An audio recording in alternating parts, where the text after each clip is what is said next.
il y a un précédent, c'est qu'on a fait en 2018 un festival qui s'appelait Mouvement d'identité. Et l'idée, là, c'était que l'identité ne soit pas perçue comme quelque chose de fixe, quoi, mais plutôt comme, effectivement, une chose fluctuante. À la fin du festival, je me suis dit, on pourrait faire un mouvement d'altérité. Donc j'ai gardé le terme mouvement, à la fois pour rappeler le festival précédent, mais aussi parce que, alors là, je crois que dans le cas de mouvement d'altérité, il y a aussi, en plus, il y a aussi quelque chose qui a à voir avec le théâtre lui-même, et qui est très important pour moi dans ce festival-ci, qui est les mouvements des acteurs par rapport aux altérités. Voilà. Et que, encore une fois, jouer un personnage, c'est pas nécessairement quelque chose de fixe. On ne pouvait pas regarder, écouter cette pièce en mettant de côté notre quotidien, c'est-à-dire nos pratiques cliniques de psychanalyste et de travailleurs en institution.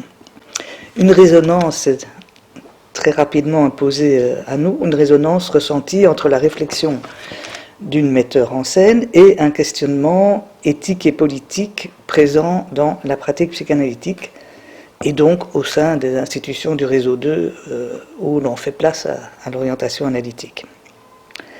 Mettre et maintenir l'altérité au cœur de la pratique d'accompagnement de sujets en difficulté psychique et sociale n'est pas simple à notre époque, où la pression est forte pour agir à partir de guidelines ou de bonnes pratiques.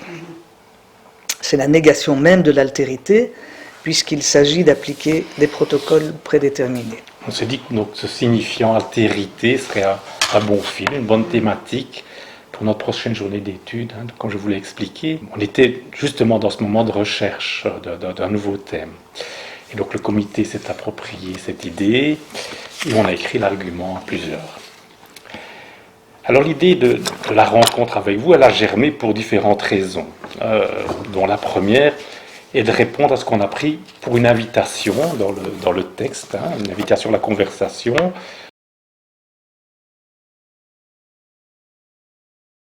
Comment peut-on, à partir de l'exercice d'une pratique singulière et de la réflexion sur cette pratique, ouvrir le champ et toucher ceux qui ne sont pas directement concernés par elle? Bon, et cette question, on peut se la poser à partir d'autres domaines que celui du théâtre, bien sûr, l'éducation, la justice, l'exercice de la médecine et d'autres.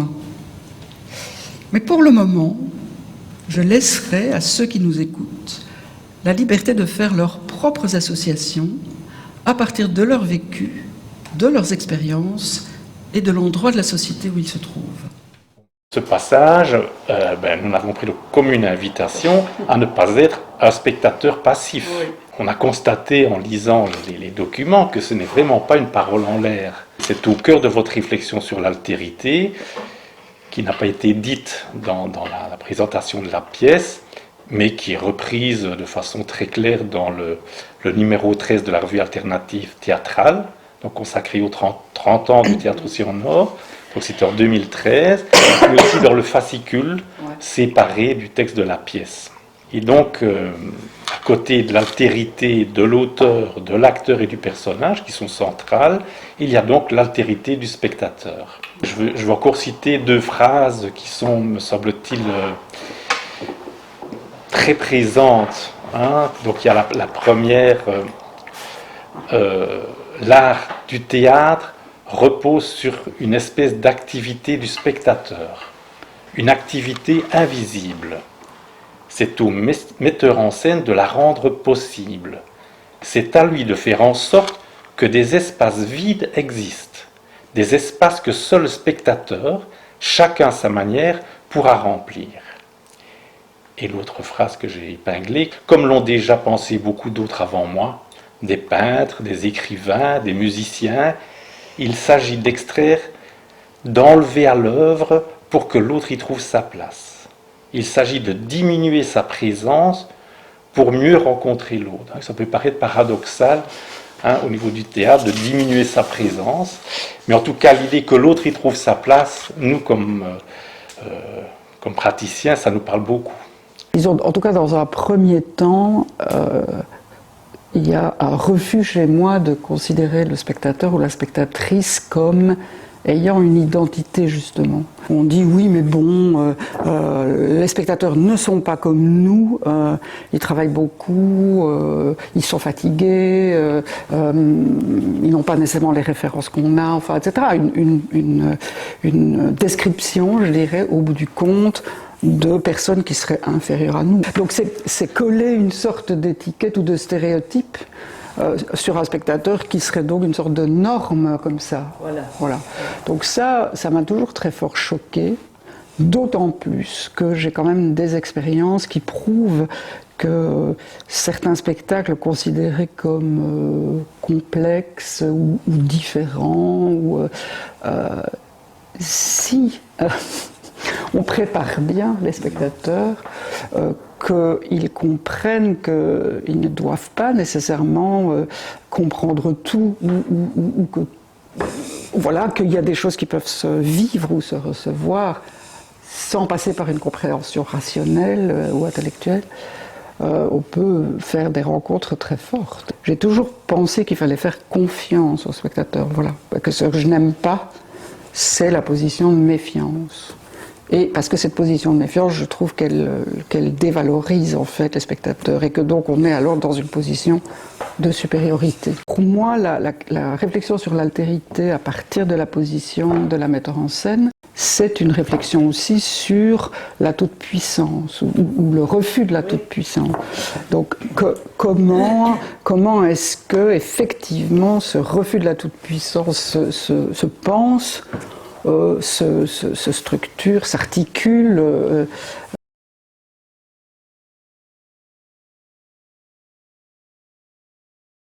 Je me suis rendu compte qu'en fait, je n'arrivais jamais à travailler vraiment avec des objectifs parce que les différences surgissaient toujours, quoi. C'est-à-dire que je me suis rendu compte que naturellement, en fait, je pars de la personne et pas d'une idée extérieure.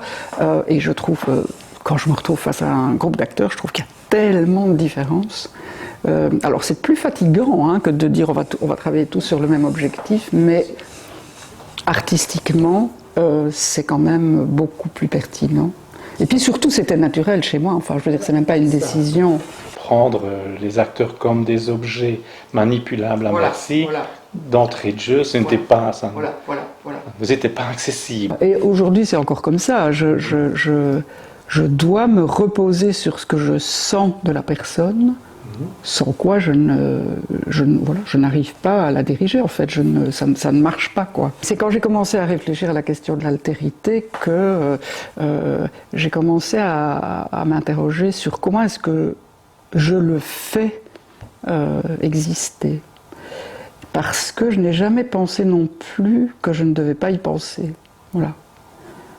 J'y pense et je trouve ça nécessaire d'y penser parce que même si j'ai pu monter des spectacles considérés comme complexes, j'ai toujours accordé une très grande importance à une certaine lisibilité en fait, quoi, et à un langage qui tient la route et qui permet un langage qui donne son vocabulaire d'une certaine manière, et que à partir de cette conscience du vocabulaire, il y a la possibilité d'avancer avec le spectacle pour un spectateur. Quand je fais des filages, surtout les premiers filages, je m'identifie au spectateur. Mais ce n'est pas une identification, encore une fois, qui lui donne une identité, que je m'en fous quel âge il a, enfin, etc.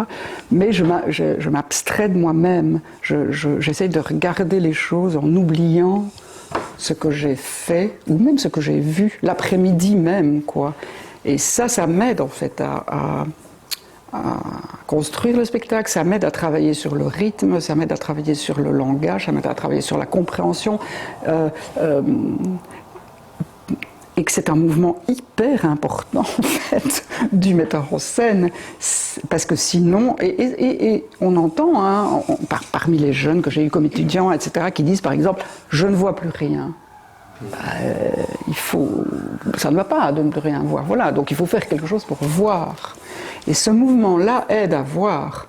Et vous ne regardez plus tout à fait avec les mêmes yeux, quoi. C'est un regard tout d'un coup. Alors, j'ai fait de la méditation, donc je l'ai un peu relié à la méditation, c'est-à-dire à s'abstraire, à se vider, quoi. Et quand on est vide, qu'est-ce qu'on voit, qu'est-ce qu'on reçoit? Et ce que je trouve intéressant, c'est que finalement, le spectateur, la pensée du spectateur aide en fait à faire ce spectacle et aide à mieux voir ou revoir ou voir autrement. Enfin, La dernière chose, c'est cette histoire de laisser des vides.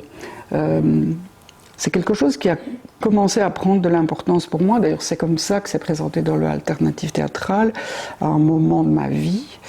Et je déteste au théâtre les spectacles trop pleins. Donc ça part aussi d'un goût personnel, quoi, je dirais. Quand tout est fait et quand on me montre comment on fait bien les choses, ça m'emmerde, quoi, voilà. Et là, on vient de faire Le Site, par exemple, qui est un spectacle sur lequel je l'ai vu 2 fois de suite et j'ai rêvé des choses très différentes les 2 fois. Pour moi, ça, c'est un peu une sorte d'idéal, quoi. C'est-à-dire qu'il y a une place pour le rêve, pour éventuellement l'identification. Enfin, je suis pas contre, je suis contre rien, en fait. Les spectateurs vivent ce qu'ils vivent, mais oui, qu'il y ait du vide pour laisser de la place. Et à un moment donné, je me suis dit aussi, c'est le rôle du metteur en scène, ce que je n'ai pas pensé tout de suite. Enfin, je ne l'ai pas conceptualisé tout de suite.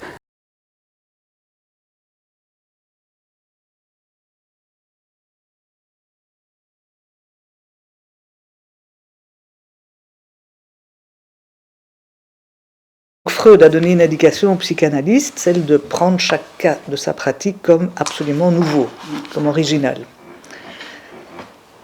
Et Lacan, tout au long de son enseignement, a affiné la question du savoir, de ce que le psychanalyste doit savoir, dit-il, c'est ignorer ce qu'il sait. Donc, tous deux donnent une place au non-savoir, mais dans un certain rapport au savoir. Et comme le précise Jacques-Alain Miner, psychanalyste français, je ne sais pas si vous connaissez, bon, qui nous éclaire donc, sur les textes et les séminaires de Lacan, dit la psychanalyse n'est pas une mystique du non-savoir. Le non-savoir prend une fonction opératoire. Alors, je trouve que ça rejoint en enfant ce que vous dites.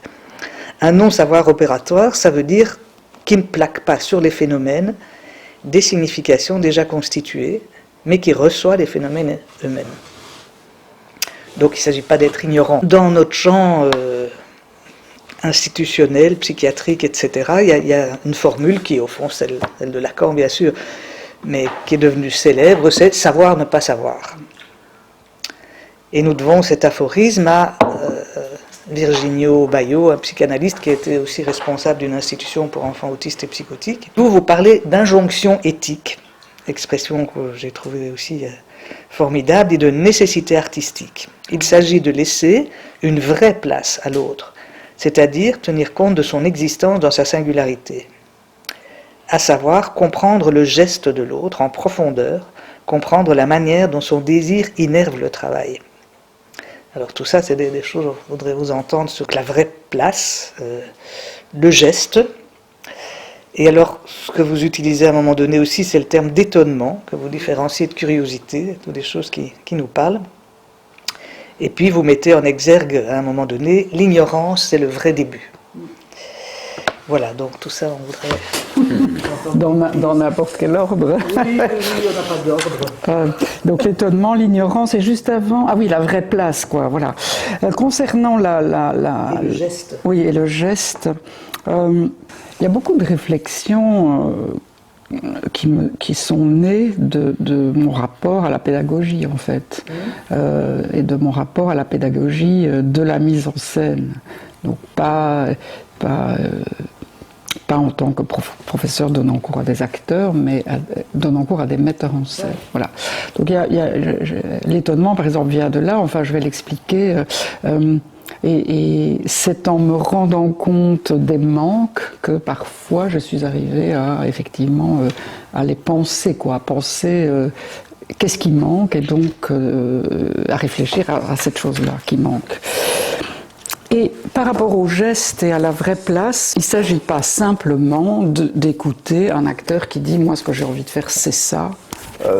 Ce que j'aimerais bien, c'est ça, ou bien même de tenir compte d'une proposition qu'il fait en se disant bon, ben, je vais la mettre, je vais la placer dans le spectacle, sur des choses que je vois autour de moi et principalement, encore une fois, dans un rapport pédagogique. Pour moi, comprendre le geste de l'autre en profondeur, c'est comprendre ce que parfois n'est pas arrivé à la conscience de l'acteur ou de l'actrice. C'est-à-dire que c'est en le regardant travailler, en regardant les improvisations et en voyant un mouvement à l'intérieur de ça, c'est sentir des choses qui doivent être préservées, je dirais qu'ils doivent être préservées et qui peuvent rebondir et faire évoluer le travail. Mais encore une fois, ça n'a pas... j'ai envie de faire ça, c'est quelque chose d'important, enfin, mais c'est parfois à la surface, quoi. Et il y a quelque chose dans ce que l'acteur propose, et ça dépend aussi de comment, d'ailleurs, on le stimule, qui n'est pas arrivé nécessairement à sa conscience. Voilà. Et que le metteur en scène, la metteur en scène dans ce cas-là, peut essayer de percevoir et de relancer dans le travail, enfin de faire en sorte que cette chose-là devienne un élément du travail. Donc il y a vraiment un savoir-faire pour faire en sorte que du non-su, tant du metteur en scène que de l'acteur, que quelque chose émerge. Donc là, les deux sont du côté du non-su, mais là, il y a un réel savoir-faire. Il y a un savoir-faire. Après, le savoir-faire ne suffit pas, mais il y a quand même effectivement des questions de méthode. Et en général, quand même, enfin, je pense que Romain ne me démentirait pas, les acteurs sont demandeurs de ça. Un acteur n'a pas envie de refaire la même chose d'un spectacle à l'autre, pas du tout, quoi. Et au contraire, si il travaille avec un metteur en scène ou une metteur en scène qui l'utilise pour ce qu'il connaît de lui ou d'elle, c'est pas... Voilà, c'est très souvent mal vécu, quoi, quand même. Mais ça arrive, hein, quand même, assez souvent, il faut bien le dire. Et alors ça va tout du côté du casting, enfin j'adore ça chez toi, donc je te prends, je te mets là, et même parfois, enfin moi, c'est des acteurs qui me racontent ça, quoi. Ils leur disent, mais enfin, t'étais pas comme ça quand je t'ai vu là. Ah oui, bon.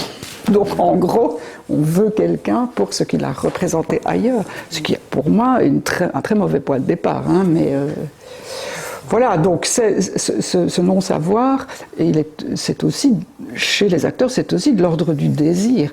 Le désir qu'un metteur en scène ou un travail, enfin, fasse apparaître des nouvelles choses, fasse apparaître des choses inconnues, que ce soit des énergies, des sentiments, Oui, ça fait écho dans notre pratique à l'idée quand même de... Pour ceux qui s'y engagent dans un processus analytique, c'est quand même sortir de la répétition. Oui, tout à fait. Et donc l'acte de l'analyste, c'est quand même lancer des choses à un moment donné qui font interprétation, pas du tout spécialement pour je dirais, confirmer, amener un savoir, mais justement pour produire quelque chose d'une relance, d'une ouverture à du nouveau. Oui, alors sur l'étonnement, alors ça... ça a plutôt à voir avec le texte. D'ailleurs, c'est dans l'altérité de l'auteur que je parle de l'étonnement. Mais là aussi, ça vient de la pédagogie. Après, il y a une autre chose, alors qui a plus à voir avec ces dernières années, c'est que, en faisant le studio du Théâtre Océan Nord, qui est raconté dans... J'ai commencé à travailler sur la question de la maîtrise. Et j'ai commencé à réfléchir à... Et ça se rapproche plus, je crois, de ce que vous dites de Lacan, c'est-à-dire la maîtrise finalement tue la création, mais pourtant, on en a une. On ne peut pas ne pas en avoir une à un moment donné. On a plus d'outils, on a des méthodes. Tout ça nous permet d'être moins angoissés. Donc il y a quelque chose de très positif qui se passe avec la maîtrise. En même temps, à un moment donné, on se rend compte que on pourrait n'être qu'une machine, quoi. C'est-à-dire qu'il m'est arrivé de faire comme ça un spectacle, mais on m'avait demandé de faire l'œil extérieur et ça ne se passait pas bien du tout. Et je me suis rendu compte que je pouvais travailler avec la machine, c'est-à-dire que je ne devais pas être vraiment là, quoi, en fait. Les outils sont là, et donc à partir de cette réflexion qu'on a menée pendant 5 ans, j'ai beaucoup réfléchi à ça, et j'ai beaucoup essayé justement de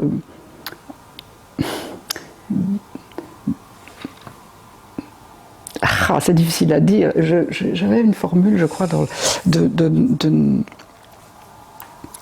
d'effacer la maîtrise. Enfin, elle ne disparaît pas complètement, c'est pas possible, mais de la diminuer, quoi, de retrouver du non-savoir. En fait, ne pas réagir avec les outils, voilà, aller au-delà de ça, quoi. Et lancer même peut-être parfois des pistes qui sont des pistes qu'on sait qu'on ne maîtrise pas, qu'on sait qu'elles vont ramener du non-savoir. Donc le non-savoir, il est aussi là autour de la question du geste de l'acteur. Là, oui, on le voit bien, c'est très clair. Oui. Là où, de toute façon, il y a du non-savoir. Voilà. Ou bien l'autre est un objet qu'on manipule, mais sinon là vraiment. Voilà. Et donc ça rejoint vraiment aussi notre préoccupation. Nous, on se sent de plus en plus dans une position presque de résistance. Ouais. C'est-à-dire que par rapport à comment, dans le financement même des institutions, il y a une volonté qu'on ait des objectifs très très clairs, qu'on sache où on veut aller, plutôt que d'être sans savoir sur quel est le cheminement même que la personne peut faire. Et dans les méthodes aussi, il y a des choses comme ça, il y a l'idée Dominique le disait au début, des guidelines, c'est-à-dire il faut travailler comme ça, il faut viser telle chose. Et donc il y a comme ça une volonté de cadenasser vraiment les pratiques, donc ce qui va complètement à l'encontre de l'altérité, de la personne que nous accueillons. Donc là, il y a quelque chose de dramatique. Et donc c'était la question, je me dis, mais tiens, là, vous en parlez là maintenant tous les metteurs en scène n'ont pas la même vision que vous. Et donc, je me posais la question, mais finalement, est-ce que vous êtes très marginal dans votre façon de concevoir votre travail en mettant l'altérité en avant, ou bien est-ce que, c'est quand même assez répandu? Oui, je vais faire une toute petite intervention sur ce que tu as dit juste avant, parce que quand même c'est intéressant. Par rapport à mes problèmes de migraine chronique, j'ai abandonné, je dirais, il y a 2 ans, d'ici maintenant, 2 ans, oui, le champ des neurologues, avec lesquels j'ai eu justement ce type de rapport. C'est-à-dire que je me suis retrouvée, parce que j'avais un neuropsychiatre et puis qui a diminué ses activités. Donc j'ai dû commencer à trouver quelqu'un d'autre. Donc j'ai été voir plusieurs personnes. Et tout d'un coup, le récit n'a pas d'importance, il y a un protocole et il faut répondre au protocole. Et donc, quoi que je disais, on me répondait, oui, mais vous en faites combien par mois? Je dis, mais je vous suis en train de vous dire que c'est chronique, donc c'est tous les jours. Enfin, mais il fallait remplir les cases, c'était horrible, vraiment horrible. Et donc j'ai décidé il y a 2 ans d'ici de trouver un psychiatre pour faire un sevrage, puisque les antimigraineux, on sait qu'ils vont finir par créer la chronicité, etc. Et qui m'a proposé une thérapie, et je lui ai demandé, mais bon, est-ce que je garde un neurologue? Il m'a dit non. Donc j'ai complètement quitté cet endroit justement du protocole et du verrouillage. On doit pouvoir mettre ça dans des cases. C'est une souffrance de ne pas être de ne pas d'être face à quelqu'un qui n'écoute pas le récit, quoi, qui n'écoute pas parce qu'il y a une expérience, quoi. On avait envie de peu vous faire réagir à notre argument, au début de l'argument en tout cas. Donc on a décidé à un moment donné de partir de deux définitions de l'altérité. Donc vous voulez un peu séparer deux choses. Donc dans la première, on a introduit une distinction importante entre l'accueil et le respect de ce qui est autre, de la différence ou son rejet. Donc on est là vraiment dans des questions de société importantes. Et c'était surtout le deuxième qui nous apporte de travailler dans notre journée d'études, où on met l'accent sur ce que je dirais la radicalité de l'altérité, où nos repères sont inopérants et où l'expérience de l'angoisse est présente ou pas très loin. Donc là, ça part vraiment de ce que l'on rencontre dans le travail clinique dans les institutions. Donc là où des gens avec lesquels, je dirais, la conversation banale n'est pas opérante, où ils nous montrent et ils nous disent des tas de choses qui sont déstabilisantes. Donc c'est autour de ça que je me demandais, est-ce que cette différenciation vous parle? Je pense que oui. Et donc je me disais, pour lancer un petit peu cette question-là, j'ai repris deux citations qui sont très présentes. Je pense qu'il y a la première phrase d'Henner Müller qui est là présente depuis des années dans tous les documents du théâtre, c'est « Notre tâche, où tout le reste sera pure statistique et affaire d'ordinateur, et de travailler à la différence ». Donc j'ai une phrase choc très très importante. Et la deuxième de Kofi Kwaule, « Je pense que le théâtre est l'art de se confronter à l'altérité et aux risques qu'elle implique nécessairement ». Donc tous les mots sont très pesés dans cette phrase. Donc se confronter, les risques qu'elles impliquent nécessairement. Voilà, qu'est-ce que vous pouvez peut-être un peu déplier autour de ça? Par rapport à Heiner Müller, ça a beaucoup à voir avec le Théâtre Océan Nord en tant que lieu. Oui. Et qu'effectivement, je pense qu'on est un endroit de résistance. Là, pour le coup, je crois qu'on est marginaux, vraiment, et que l'idée de la différence, là, c'est celle de ne pas se laisser emporter par des grands flux parce que, là, aujourd'hui, on pourrait dire, comment les organismes culturels fonctionnent, comment il faut se positionner par rapport à... Et depuis le début, je me suis dit, voilà, ce lieu doit être différent. Et ça connecte avec ce que je disais tout à l'heure, c'est-à-dire... j'ai travaillé avec beaucoup de théâtre quand même, et à un moment donné, j'ai senti que si je n'ouvrais pas un lieu et si je ne faisais pas mes expériences telles que je les pensais, telles que je les envisageais, ça allait réduire mon travail en fait. Donc ouvrir un lieu, c'était en tant que metteur en scène que j'ai ouvert ce lieu, c'était aussi pour mes mises en scène. Enfin, c'est le rapport au réel en fait aussi, enfin, et au travail et à la recherche, ont été heurtés, je dirais, par des exigences ou des cadres qui ne fonctionnaient pas. Et j'ai donc essayé de réinventer des cadres de travail, en fait. Voilà. Et ça, je crois que c'est toujours valable aujourd'hui. Mais dont j'ai toujours pensé que je l'ai toujours pensé comme aussi devant m'apporter des choses. C'est-à-dire comment ça se passe ici, quoi.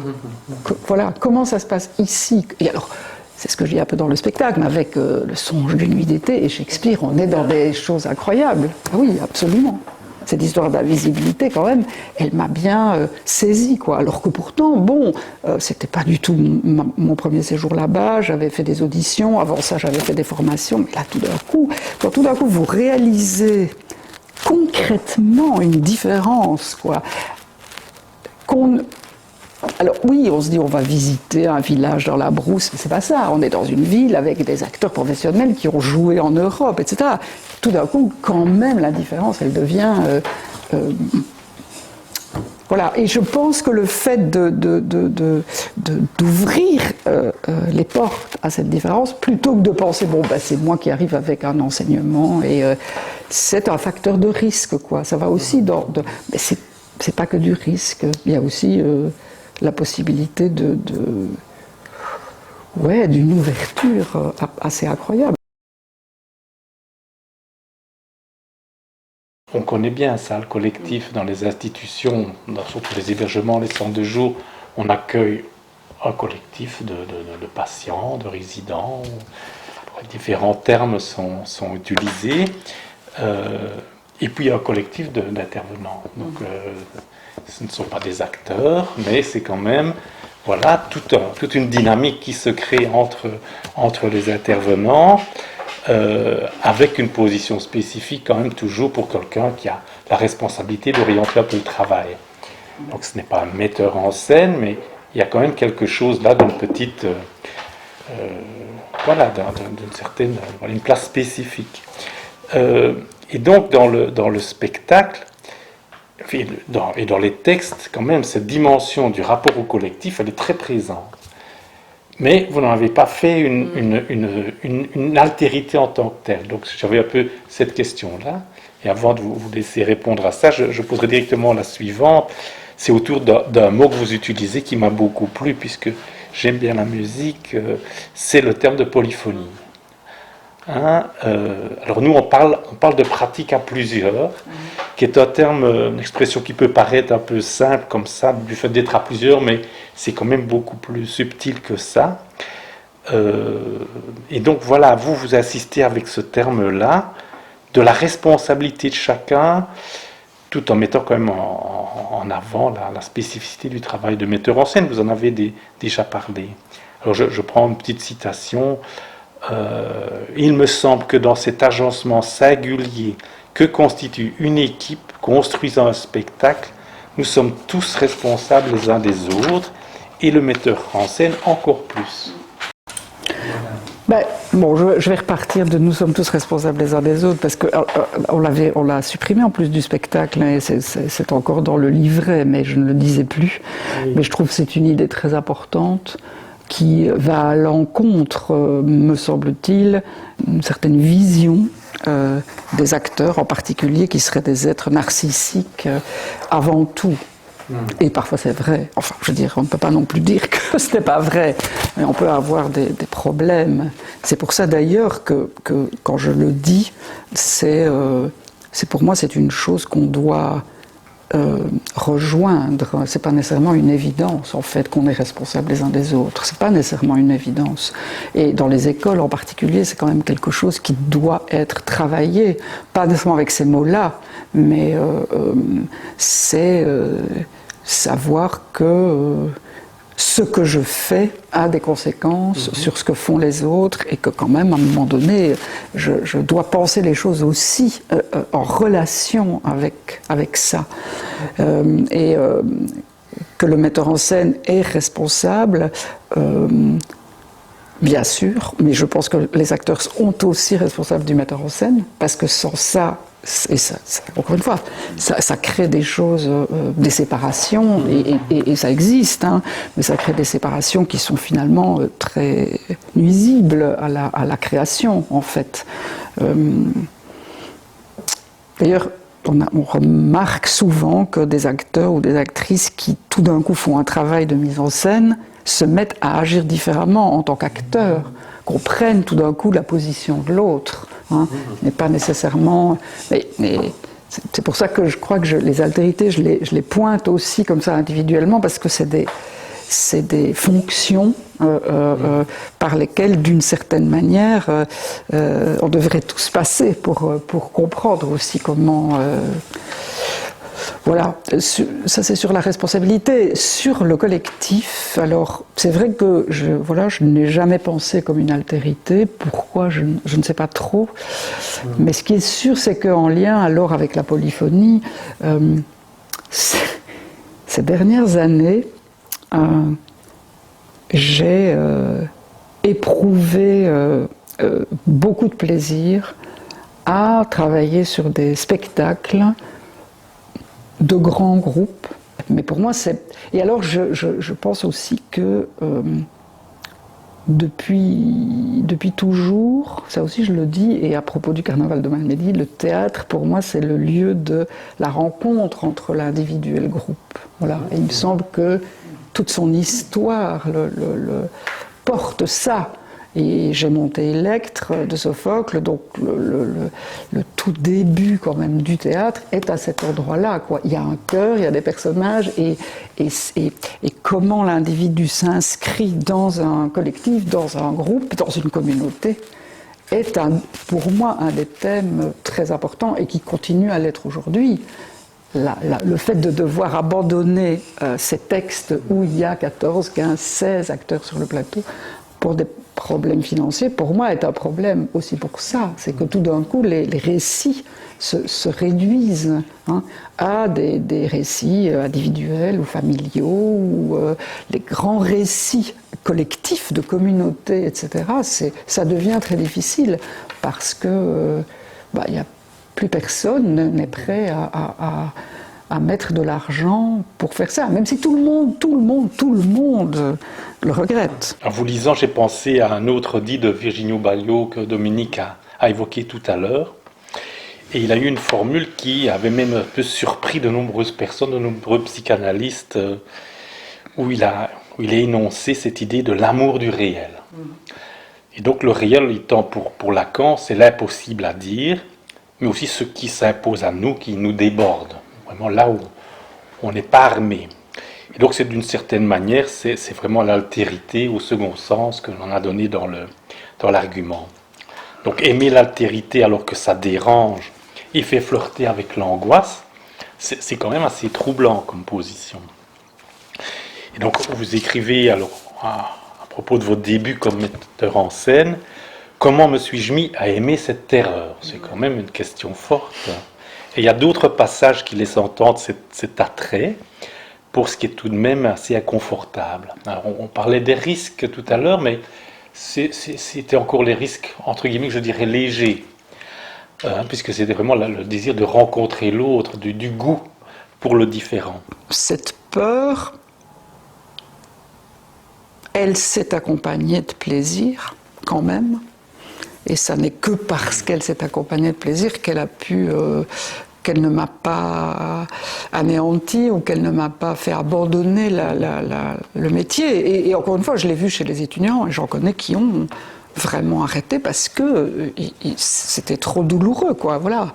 Donc c'est pas que moi qui le vis comme ça. Après, il y a des metteurs en scène, encore une fois, qui vont faire en sorte de ne pas avoir peur. Bon, et qui vont. J'en connais un qui m'a dit d'ailleurs, moi j'ai mis l'angoisse hors de mon travail. Il m'a dit, mais attends, si tu mets l'angoisse hors de ton travail, c'est quoi?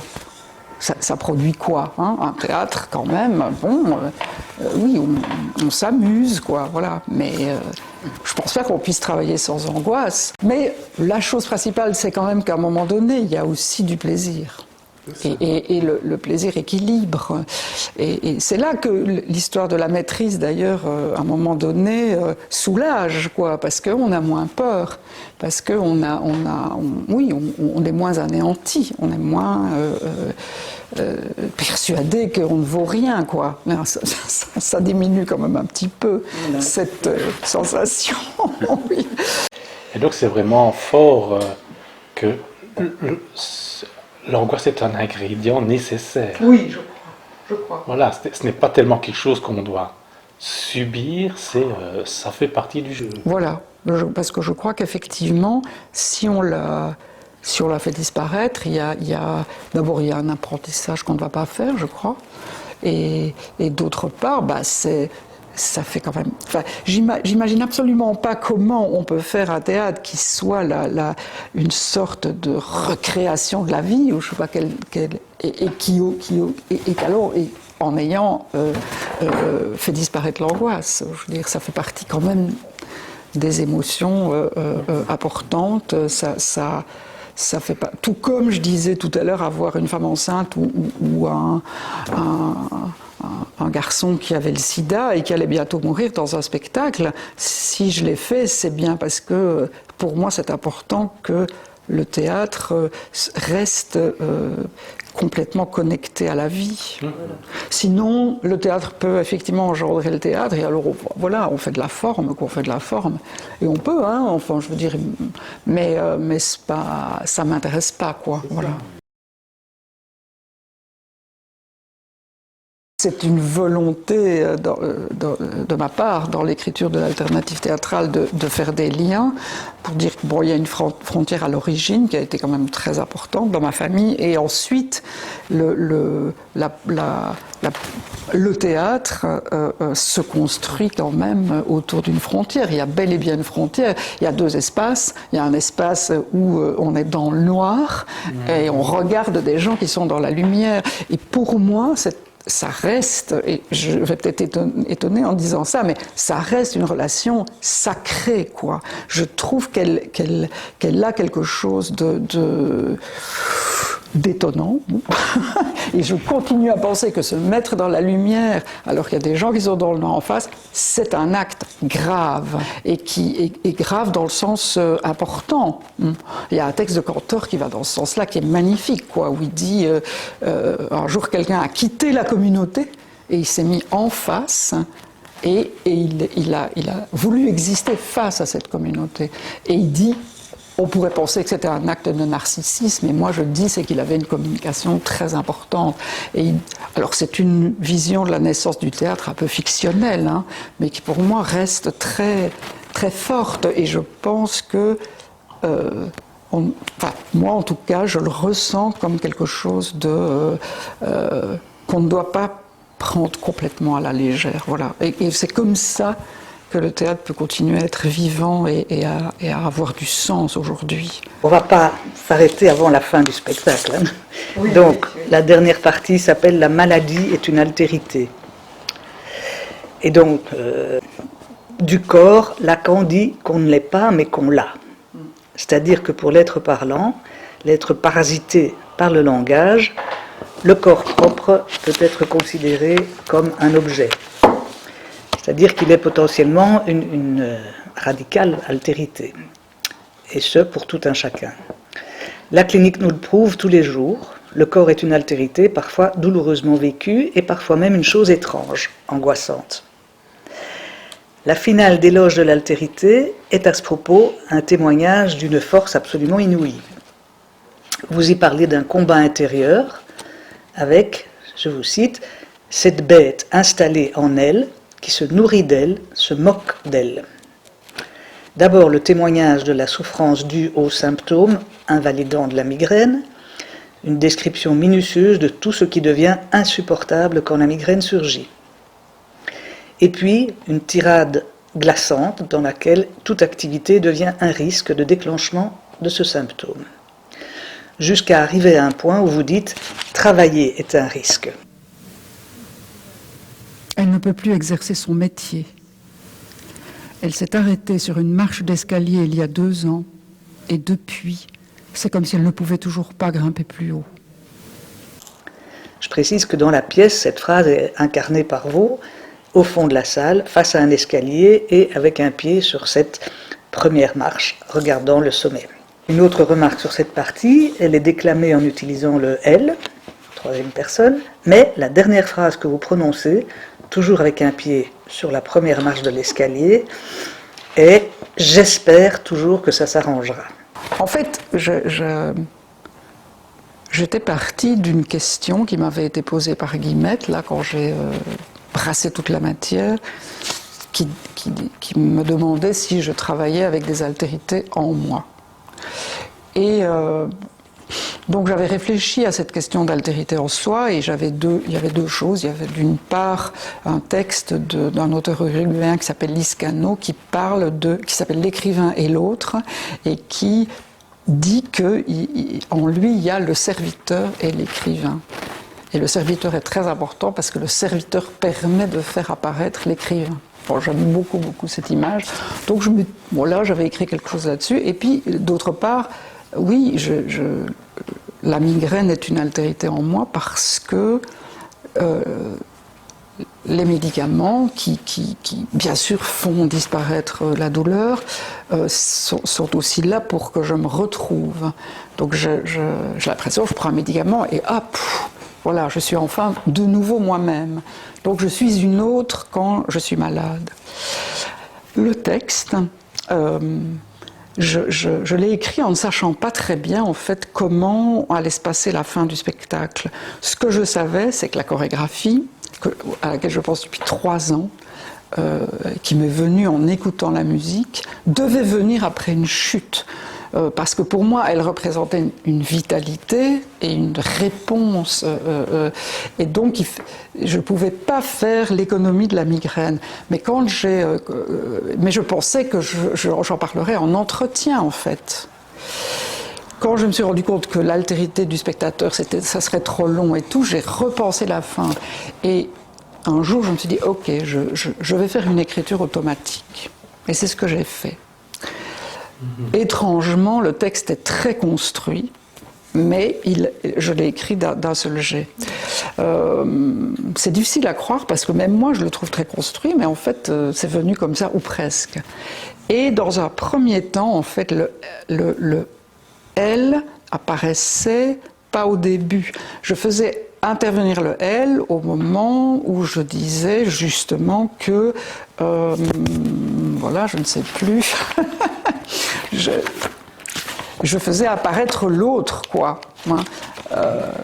Oui, je disais, je suis migraineuse chronique, j'ai pris trop de médicaments, je suis comme dans une prison. Quand je fais une migraine, je ne suis plus moi-même, et prendre un médicament, c'est non seulement, c'est aussi se retrouver. Et ensuite, cet autre, à partir de cet autre, je disais elle. Voilà. Bon. Je l'ai écrit comme ça, et je l'ai lu à mon psychiatre, d'ailleurs, c'est la première personne qui l'a entendu. Et ensuite, après, c'est les participants, enfin la petite équipe de 5, qui m'a dit ça doit être dans le spectacle. Mais en l'écrivant, je ne savais pas. Et alors, je ne sais pas très bien pourquoi, mais si, quand on a décidé que je le dirais, et puis ensuite, quand j'ai trouvé que je pouvais le faire à l'escalier, j'ai eu le sentiment que c'était mieux de commencer, de le faire tout en L. Et je ne sais pas bien, mais intuitivement, j'ai eu envie quand même de ce jeu à la fin. Voilà. Et j'ai failli l'enlever, en fait. Et c'est Guillemette qui m'a dit non, il faut le garder. Et au moment où je le dis, je le sens. Enfin, je sens comme quelque chose qui est... il y a toute une construction, quoi. Il y a tout un... Et là, tout d'un coup, ça retombe vers quelque chose, vers le jeu et vers... j'espère toujours, c'est bien de moi qu'il s'agit, quoi. Comme spectateur... Et là-dessus, oui. Oui, comme spectateur, pour moi, c'était le coup de grâce, le jeu. Ah bon? Oui. C'est-à-dire que le L, la succession, moi, je l'ai vraiment entendu comme... L'idée d'écrire d'un coup, ça me semblait, enfin, ça m'est apparu comme évident. D'un moment de faire la synthèse de l'insupportable, de tirer l'insupportable, de le dire, etc. Et puis le jeu, c'est enfoncer le clou. Enfin, c'est comme ça que je l'ai vécu. Et donc, ce qui vient après cette chorégraphie, qui est un ode à la vie, hein, une explosion aussi d'altérité, de diversité. Comme ça, c'est heureusement qu'il y a ça. Sinon, sortir du spectacle avec ça, là, c'était vraiment, ça aurait été terrible. Ça, moi, jamais fait. Ça, voilà. Jamais.